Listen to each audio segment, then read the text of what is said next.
My parents sold their house and gave $450,000 to my brother, then tried to invade my home like they owned it, until what I did next left them reeling.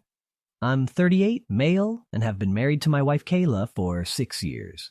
She's an architect, super smart, and makes good money. I run a custom furniture business that I built from absolutely nothing. I own 2 houses. The one we live in is nice, nothing crazy expensive, but comfortable. The second house I bought as an investment property about 3 years ago. It's a smaller place, and I rented it out to this young couple, Max and Jenny. They pay on time, never cause problems. Perfect tenants, basically. Now here's where my family comes in. My parents had 2 kids. Me and my younger brother, Elias, 35, male. And I swear to God, this guy has never worked a real job in his entire adult life. I'm not exaggerating. Since graduating college, which my parents paid for, obviously, he's been bouncing between these ridiculous business ventures that always end up costing my parents money. Meanwhile, me? Did I get family money when I wanted to start my business? Hell no. My dad actually told me it was too risky and I should focus on getting a stable job with benefits. But when Elias announced he was an entrepreneur, suddenly it was all about supporting his vision and believing in his potential. Fast forward to now. Elias is engaged to this woman, Daphne, who is, let's just say, she has expensive taste and zero understanding of where money comes from. This girl is always wearing new clothes, always traveling somewhere, always talking about their luxury lifestyle. On what income, you ask? Great question. As far as I can tell, Elias is currently between ventures again, which means he's living off my parents' generosity while he explores new opportunities. Daphne doesn't work either because she's focusing on wedding planning and building her brand. Her brand being posting selfies and makeup tutorials to her 847 Instagram followers. Here's where things went downhill. 3 months ago, my parents called me up all excited. They decided to sell the family house, the one they've owned for 30 years. Bought when my dad first got his job at the power company. Nice place, good neighborhood. Probably worth around $450,000 in today's market. I figured they were finally ready to downsize. Maybe move to one of those 55-plus communities. Get something easier to maintain now that they're in their late 60s. Made sense to me. So I'm on the phone with my mom, and she's going on about how they got such a good price and how excited they are about this new chapter in their lives. I'm happy for them. They worked hard their whole lives. They deserve to enjoy retirement. Then she drops it on me. We gave all the money to Elias for his wedding gift. I'm sitting there thinking I must have misheard her. You gave him what now? All of it? Yes, $450,000. He found this beautiful penthouse downtown, and we wanted to help him start his new life with Daphne. I'm doing math in my head. If the penthouse costs more than $450,000 and they gave him everything from the house sale, where exactly did my parents plan to live? Turns out Elias found this $1 $2 million penthouse in the trendy part of downtown, one of those glass tower places with a concierge and everything.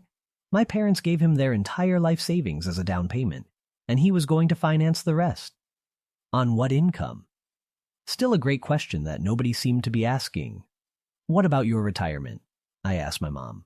Oh, we have it all figured out, she said cheerfully. We're moving into your rental house.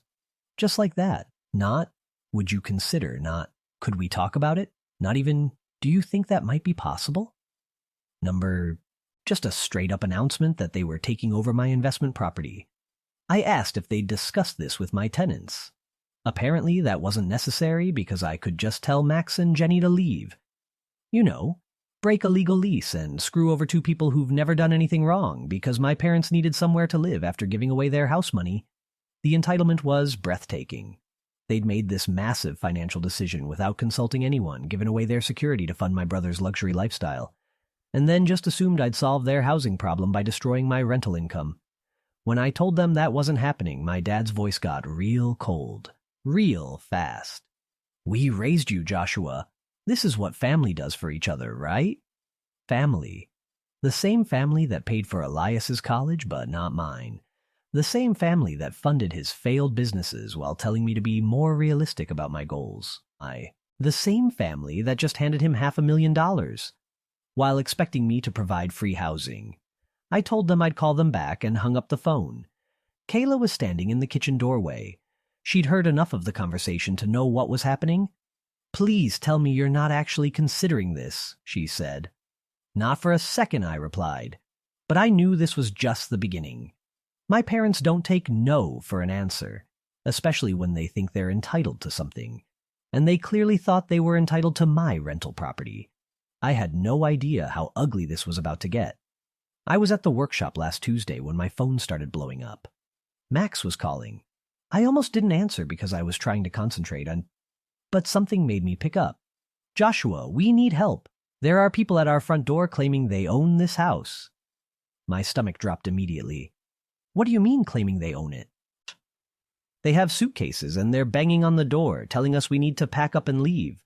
The woman is screaming that this is their house now and we're trespassing." I already knew who it was, but I asked anyway. "Did they give you names?" "They said they're your parents." Of course they did. I told Max not to open the door under any circumstances and that I was on my way. I dropped everything, didn't even turn off the Sanders, just grabbed my keys and rushed out across town. The drive over was surreal. I kept thinking maybe there was some misunderstanding. Maybe they were confused about something. But deep down, I knew exactly what was happening. My parents had decided that since I wouldn't voluntarily hand over my rental property, they'd just take it. I pulled up to the house and sure enough, there's my mom and dad on the front porch with 2 big suitcases and a bunch of shopping bags. My mom was pounding on the door with her fist while my dad stood there looking all authoritative, like he was the landlord showing up to collect rent. "This is ridiculous," my mom was yelling. "We know you're in there. Open this door right now." I could see Max and Jenny's curtains twitching. They were probably scared out of their minds, but smart enough not to answer. My parents saw me coming, and my mom immediately switched from angry to relieved. "Joshua, thank goodness you're here. These people won't leave." "Mom, what are you doing?" I asked. "We're moving in. We told you we needed somewhere to live." "And I told you that wasn't happening." My dad stepped forward with that stern expression he used to give me when I was a kid. "Son, we've been staying at the Extended Stay America for 2 weeks waiting for you to handle this situation." 2 weeks in a hotel, instead of, I don't know, looking for an apartment, calling a realtor, or doing literally anything responsible adults do when they need housing. "You've been staying at a hotel because you chose to sell your house and give the money away," I said. "That's not my problem to solve. You're my parents and they're my tenants, with a legal lease." That's when my mom completely lost it. She started screaming about how ungrateful I was, how they sacrificed everything for their children, how a good son would take care of his parents. Her voice was so loud the whole neighborhood could hear. My dad tried a different approach. "Look, we already gave our notice at the hotel. Our checkout is today. We have nowhere else to go." Notice how that was supposed to be my emergency. They had painted themselves into a corner and now expected me to solve it by screwing over 2 innocent people. Max cracked the door open just enough to stick his head out. "Is everything okay? Should we call someone?" "Everything's fine," I told him. "My parents are leaving." "We are not leaving," my mom shrieked. "This is family property." That's when I lost my patience. This is my property. I bought it with my money from my business. A business I built with 0 help from either of you. My dad started in with the guilt trip. "After everything we did for you?" "What exactly did you do for me, Dad?" "Because I'm having trouble remembering all this help you're talking about." He got flustered and started stammering about raising me and providing for me. I cut him off. "You provided the legal minimum required to not get arrested for child neglect. Meanwhile, you're currently funding Elias's penthouse lifestyle while demanding I give you free housing." My mom was crying now, doing that thing where she makes herself the victim. "Where are we supposed to go?"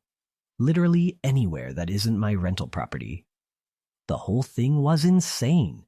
They'd created this problem themselves, ignored every reasonable solution, and were now trying to force me to fix it by destroying my business relationship with good tenants. Max spoke up again. "Should I call the police?" My parents both whipped around to stare at him like he'd suggested calling in an airstrike. "You wouldn't dare involve the police in a family matter," my dad said. "He absolutely would," I replied. "And so would I. You're trespassing." That's when it got really ugly. My mom started screaming about how I was choosing strangers over family. how she was ashamed to have raised such a selfish son, and how my dead grandmother would be rolling in her grave. My dad went straight for the throat. Your brother would never treat us like this. You're right, I said. My brother would take your money and let you live in your car. At least I'm being honest about saying no. I turned to Max. If they're not off this property in 5 minutes, call 911. This isn't over, my dad said as he grabbed one of the suitcases. They loaded their stuff back into their car, my mom crying the whole time about what a horrible son I was. The last thing I heard before they drove off was my dad yelling that I'd regret this. After they left, I apologized to Max and Jenny for the drama. Turns out they'd been hiding in their bedroom for 20 minutes before I showed up, genuinely scared these crazy people were going to break down the door. I gave them my direct cell number and told them to call me immediately if my parents showed up again. I also told them I'd understand if they wanted to break their lease early after this harassment. But deep down, I knew my parents weren't done.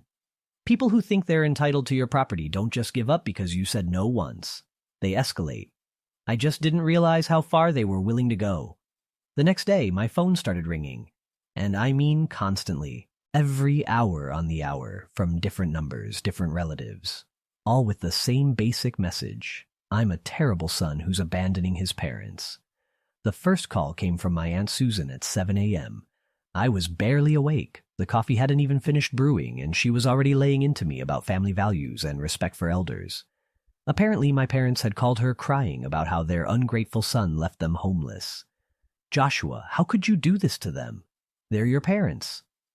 I tried explaining the situation, but she cut me off. I don't want to hear excuses. Figure out a way to help them. Then she hung up. An hour later, my cousin Noah called. I hadn't talked to this guy in probably 3 years, but suddenly he was very concerned about my character. Same script. How could I abandon family? What kind of person chooses money over parents? Blah, blah, blah. They raised you, man. You owe them. They raised my brother too, and he's the one with their money, I said. That's different. How is it different? Click. Another hang-up. This pattern continued all day. By noon, I'd gotten 8 phone calls and probably 15 text messages. The texts were the worst part. Long guilt trips about family loyalty, how my parents sacrificed everything for their kids, how I was breaking their hearts. My phone kept buzzing every few minutes with another message from another relative who'd apparently been recruited for this campaign. Here's what really got me. Not one of these people asked for my side of the story. Not one of them said, hey, what's actually happening here? They all just accepted my parents' version of events and decided I was the villain. My cousin Phoebe sent me this long Facebook message about how my parents were living like refugees in a hotel. And how could I sleep at night knowing they were suffering, living like refugees? Because they chose to sell their house and give the money away. I read these messages thinking, where were all these traditional values when my parents were funding Elias's lifestyle for the past 15 years? Where was the family concern when I was working 3 jobs to pay for college? But here's the part that really pissed me off. Not one of these righteous family members offered to help my parents themselves. They all had very strong opinions about what I should do, but somehow none of them had spare bedrooms or guest houses. When I pointed this out to Aunt Susan during her second call of the day, she got flustered. Well, we don't have the space. You have... I don't have space either. That's why I rent it to people. You have more money. And there it was, the real reason. Because I busted my back and built a successful business, I was somehow obligated to solve everyone else's problems. Because I'd been responsible with my finances, I should subsidize everyone else's bad decisions. By Wednesday, I'd had enough. That night, I sat down and wrote the most comprehensive email of my life. It took me about 2 hours to get it exactly right. Clear, factual, and impossible to misinterpret. Subject line, setting the record straight. The full story. I started with the timeline. Parents sell house for $450,000. Parents give all the money to Elias for a penthouse down payment. Parents announce they're moving into my rental property without asking. I say no and offer to help them find appropriate housing. They refuse and demand I evict my legal tenants. Then I attach documentation, screenshots of text messages, photos of the lease agreement, even property records showing when I bought the house and how much I paid. I wanted everyone to see exactly what they were asking me to do. The email was probably 2,000 words long. I went through everything point by point. But the best part was at the end.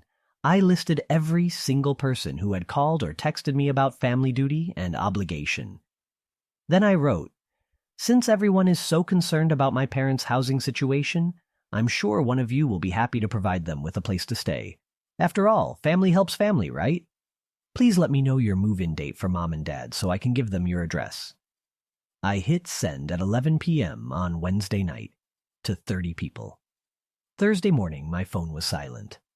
For the first time in 3 days, I wasn't woken up by angry relatives. Around noon, the responses started coming in, and they fell into 3 categories. People who suddenly remembered they didn't really have space after all. People who went completely radio silent. People who doubled down and got even nastier. Uncle Bob was in category 3. He sent me a long reply about how I was destroying the family and turning my back on the people who made me who I am. Really dramatic stuff about dishonoring ancestors and breaking the bonds of blood. I replied with one sentence, "What's your move-in date?" He never responded. The family Facebook group went completely silent. All those posts about duty and respect just disappeared. Funny how that works. By Friday, the phone calls had stopped.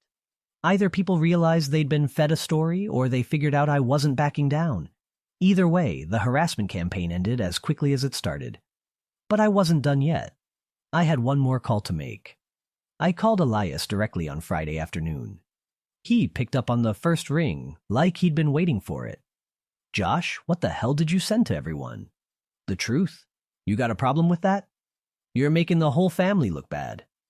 We went back and forth for about 10 minutes. He tried every angle. How mom and dad needed help. How I was being selfish. How family should stick together. The same stuff I'd been hearing all week. Finally, I cut to the point. "You've got their money, Elias. You figure out their housing." I hung up and waited to see what would happen next. I didn't have to wait long. The first sign something was wrong came from my cousin Maria, basically the only family member who stayed neutral during the whole mess. Probably because she had her own drama and no time for more. She texted me one random Tuesday afternoon, "Hey, did you know Elias is having problems with his penthouse purchase?" I hadn't heard anything, but it didn't surprise me. Financing a $1.2 million place when you've never had a steady job tends to be complicated. "What kind of problems?" I texted back. "Bank is asking for employment verification and income statements." Apparently that was harder to provide than he thought. No kidding. Turns out banks actually want to see proof you can pay back massive loans. Revolutionary concept. Maria didn't have all the details, but over the next few weeks the story started coming together through the family grapevine. The bank had initially pre-approved Elias based on my parents' down payment and some projections about his consulting business. But when it came time for final approval, they wanted actual documentation. Pay stubs, tax returns, bank statements, all that boring paperwork that proves you're not just some deadbeat looking to live beyond your means. The problem? Elias didn't have any of that because he doesn't actually make any money. His so-called consulting business was basically him calling himself an entrepreneur and occasionally meeting people for coffee to discuss opportunities. No clients, no contracts, no revenue. Just a website he'd paid someone to build and some business cards. The bank laughed him out of the office. Without the loan, he couldn't buy the penthouse. Without buying the penthouse, he couldn't get his deposit back. And that deposit was a big chunk of my parents' house money. But wait, it gets better. Elias and Daphne had been planning this massive wedding.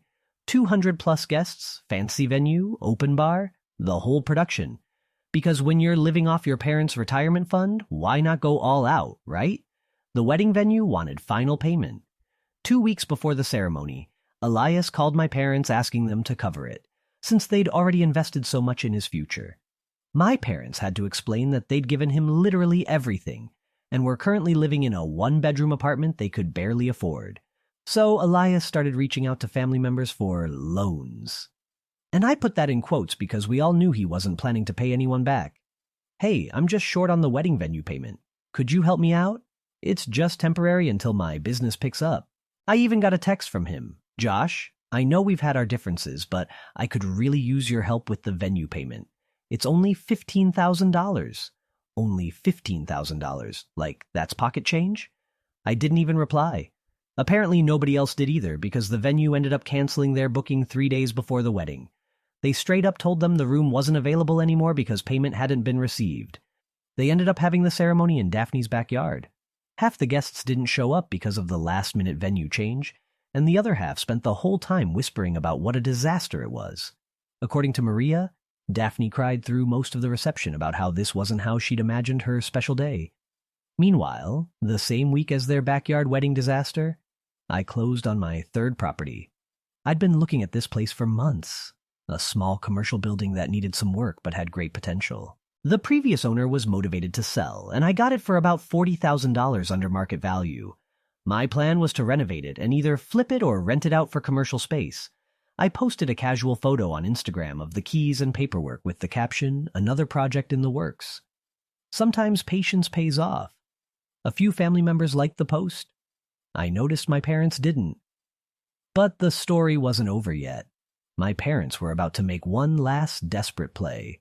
Last Saturday morning, I was having coffee with Kayla in our kitchen, talking about baby names and looking at paint samples for the nursery walls. It was a nice, peaceful morning, exactly the kind of quiet family time I'd been looking forward to. Then our Ring doorbell started going off. I checked my phone and saw my parents standing on our front porch. Both were dressed up nice. My mom was holding a bouquet of flowers and what looked like a grocery bag. My dad had this weird, forced smile, like he was trying to sell me something. They were talking directly to the camera like it was a video call. "Joshua, we know you're home," my mom said in an overly sweet voice. "We can see your car in the driveway." I looked at Kayla. She was already shaking her head. "We brought groceries to cook for you," my dad chimed in, holding up the bag. "Your mother wants to make that pot roast you used to love." The manipulation was incredible, showing up uninvited to my house with props designed to make me feel guilty. Flowers and food like this was some normal family visit instead of another attempt to bulldoze my boundaries. "We've been thinking about everything that happened," my mom continued to the camera. "We made mistakes. We should have asked your permission about the rental house. Too little, too late. About 8 months too late." I was watching this whole performance on my phone while sitting barely 20 feet away from them. The audacity was breathtaking. After months of harassment, manipulation, and trying to destroy my business relationships, they thought they could just show up with flowers and reset everything. Kayla gave me a look like, "Please tell me you're not falling for this." "I'm not answering the door," I told her. But my parents weren't giving up that easily. They stood there for about 10 minutes, taking turns talking to the camera, explaining how sorry they were, how much they missed me. My mom even started crying at one point, pulling out that well-practiced victim routine she's perfected over the years. When it became obvious I wasn't coming to the door, my dad's tone changed. "Joshua, this is ridiculous. We're your parents. Open the door so we can talk like adults." That's when I made my decision. I called the police non-emergency line. I need to report trespassing. I have individuals on my property who refuse to leave, and I have a previous incident report involving the same people. The dispatcher was professional. She asked if I felt threatened if they were trying to break in. Standard questions. I explained that they were my parents, but I'd specifically told them not to come to my house, and that they'd already harassed my tenants at another property. "We'll send an officer out," she said. The response time was actually pretty quick. About 15 minutes later, a patrol car pulled up in front of my house. I watched through the window as a young officer got out and walked up to my parents. I couldn't hear the conversation at first, but I could see my dad getting animated, pointing toward my house, probably explaining how this was just a family misunderstanding. My mom was still holding those damn flowers like they were Exhibit A in her case for being the innocent, loving mother. After a moment, the officer walked over to my Ring doorbell and pressed the button. "Sir, this is Officer Martinez with the police department. Could you come to the door, please?" I stepped outside and explained the situation in full. The previous harassment of my tenants, the repeated demands for my property, the months of family pressure and manipulation. I even gave him the incident report number from the rental house incident, so he knew this wasn't a one-off. Officer Martinez was completely reasonable. "Do you want them to leave your property?" he asked. "Yes." "Have you asked them to leave and not return multiple times?" "Yes." He walked back over to my parents and spoke to them again. This time I could hear my dad raising his voice. "This is our son's house. We have a right to visit our own child." The officer stayed calm. "Sir, Your son has asked you to leave his property. You need to respect that." "This is ridiculous. We're family," my dad barked. "I understand this is a family situation," the officer said firmly. "But property rights still apply. You need to leave now." My mom's tears started again, but the cop wasn't buying it. He was polite but unwavering. They had to pack up their flowers and groceries and get off my property immediately. Reluctantly, they turned, gathered their things, and walked back to the car. I stayed silent, watching as they drove away. Officer Martinez returned to me and said, "I'd recommend you document everything and consider filing for a restraining order if they continue to show up uninvited. Sometimes people need official paperwork to understand that no really means no." His words stuck with me. That Monday morning, I called my lawyer and walked him through the entire timeline. "You've got grounds for a restraining order," he said without hesitation, "especially with the previous incident involving your tenants." By that afternoon, we'd filed the paperwork. I attached every single piece of documentation I'd been collecting for the past 8 months. The hearing was scheduled for the following week, and to my surprise, my parents didn't even show up. The judge granted the restraining order without any drama. They couldn't come within 200 yards of my house, my business, or my rental property. Any violation would mean immediate arrest. That same week, I changed my phone number and only gave the new one to people I actually trust. The peace and quiet was incredible. For 3 whole weeks, the calm lasted. No phone calls, no guilt trips, no surprise visits. Just me, my pregnant wife, and our normal life. Then the next fire started. I was at the workshop when my phone rang. An unknown local number. I figured it might be a potential client, so I answered. "Hi, is this Joshua? I'm calling about the investment opportunity your brother pitched me last month." I froze, my hand still on the sander. "I'm sorry. What investment opportunity?" "The rental property portfolio. Elias said you guys were partners in a real estate business and were looking for private investors." My blood went cold. "Can you hold on just a second?" I stepped outside the workshop to somewhere quiet. "Sir, I need you to tell me exactly what my brother told you." The caller, David, explained that he'd met Elias at a networking event downtown. Elias had introduced himself as co-owner of a successful property management company and showed David photos on his phone of their portfolio. The photos? They were of my houses, my rental property, my personal residence, even the new commercial building I'd just bought. According to David, Elias claimed they currently had 3 properties generating steady income and were looking to expand. He pitched David on investing $25,000 for a stake in the next acquisition. "Did you give him any money?" I asked. "I gave him $5,000 as a good faith deposit while I thought about the full investment. He said it would hold my spot in the deal." I felt sick. "David, I need to tell you something. I don't have a business partner. I own those properties myself, and my brother has never invested a dime in anything I do." Silence on the other end. "Are you saying he scammed me?" "That's exactly what I'm saying, and you're probably not the only one." I took down David's contact info and promised to call him back. Then I did something I probably should have done months ago. I Googled my brother's name alongside my business name. The results made me want to punch a wall. There were networking profiles where Elias listed himself as co-founder of my company, a LinkedIn page claiming he was partner and investment coordinator for my real estate business, even a Facebook business page using my company name, with himself listed as the primary contact. This piece of work had been impersonating me for months. I started making calls, first to my lawyer, then back to David to get every detail about what Elias had told him and any proof he might have. David sent me screenshots of their text conversations. They made my stomach turn. Elias had even sent him a contract, complete with letterhead that looked suspiciously similar to my real business documents. The logo was the same style, the formatting eerily close, but the contact details all pointed to Elias. The more I read, the worse it got. Elias had been using my reputation to legitimize his scam, telling people they could verify the business's success by driving past the properties or looking up the ownership records. Because yes, the properties were real. They were mine, not his. My lawyer's advice was short and sharp. Document everything, then call the police. This isn't a family dispute anymore. It's identity theft and fraud. That night, I sat down with Kayla and laid it all out. The fake profiles, the forged contracts, the victims. "This is beyond family now," I told her. He's literally stealing my identity to con people out of money. Friday morning, I went straight to the police department and filed a fraud report. I brought every piece of evidence I had. David's screenshots, the fake business profiles, copies of the phony contract, even printouts of Elias's LinkedIn and Facebook pages. The detective assigned to the case, Detective Rodriguez, actually seemed interested once he saw the scope of the scam. "We see a lot of family financial disputes," he said, flipping through the pages. "But this goes way beyond that. Your brother's been running an active con using your identity and assets." They opened an investigation immediately, but I wasn't done yet. I had a better idea. I called David back that same afternoon. "What if we set up a meeting with Elias?" I suggested. "Let him think you're ready to make the full $25,000 investment, and I'll show up as a surprise." David didn't even hesitate. "I'm in." We arranged the meeting for a coffee shop downtown.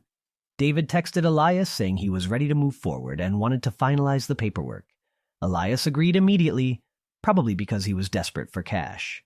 On the day of the meeting, I showed up early and chose a seat in the corner where I could see everything, but where Elias wouldn't spot me right away. He walked in right on time, carrying a folder, no doubt stuffed with more fake documents. He looked confident, smooth, the same way I'd seen him charm my parents for years. David played his role perfectly. "So tell me more about how the partnership works with your brother," he asked casually. "Oh, Joshua handles the day-to-day property management," Elias said without missing a beat. "I'm the one in charge of investor relations and new acquisitions. We've got a great system, and he's totally fine with bringing in outside investors." I could hardly believe how easily the lies rolled off his tongue. David pushed a little further. "Actually, I'd really like to meet Joshua in person and hear his perspective directly." Elias hesitated, the confidence slipping just a touch. "He's, pretty busy with the properties, but maybe we can arrange something later." David leaned in slightly. "How about right now?" That was my cue. I stood up from my seat in the corner and walked over to their table. The look on Elias's face was priceless. Pure panic, like he'd just seen a ghost. His mouth actually fell open. "Hey, partner," I said evenly, sliding into the seat next to David. "David here was just telling me about this amazing investment opportunity you've been discussing," Elias stammered. "Josh, I can explain." "Please do," I replied, keeping my voice calm. "I'd love to hear about this partnership we apparently have, the one I somehow forgot existed." David, as planned, was already recording everything on his phone. We'd agreed beforehand to capture every word for the police report. Elias fumbled for words, eyes darting between me and the exit. Maybe we could...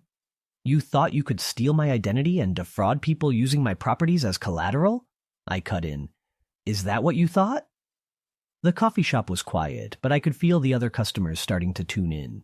Elias looked around nervously, realizing how bad this scene must look from the outside. I kept my eyes locked on him. "David here just confirmed he gave you $5,000 as a deposit. So here's what's going to happen. You're going to give David his money back immediately, you're going to take down all those fake business profiles, and you're going to pray the police go easy on you when I file charges Monday morning." Elias's eyes went wide. "You wouldn't call the cops on your own brother." "Wrong thing to say," I replied. "Watch me?" I pulled my phone out slowly, deliberately, and held it up. "Actually, let's call them right now." That's when the begging started. Elias leaned forward, his voice dropping into that desperate tone I'd heard 100 times before. "Josh, please." "It's not what you think. I was going to pay him back. I just needed a little time. It's all a misunderstanding." But I'd heard every variation of that excuse over the years. When he blew through college funds, when he tanked business ventures, when he borrowed money and never repaid a dime. I wasn't falling for it again. I dialed 911 right there at the table. "I need to report a fraud in progress. The suspect is here with me now," I told the dispatcher. Elias's face drained of color. His hands started fidgeting with the folder, like he was debating making a run for it, but he stayed put. 20 minutes later, 2 patrol officers walked into the coffee shop. I stood to greet them, explained the entire situation, and handed over the evidence. The fake profiles, the screenshots, the forged contract, and David's recording. It didn't take long for them to place Elias under arrest for fraud and identity theft.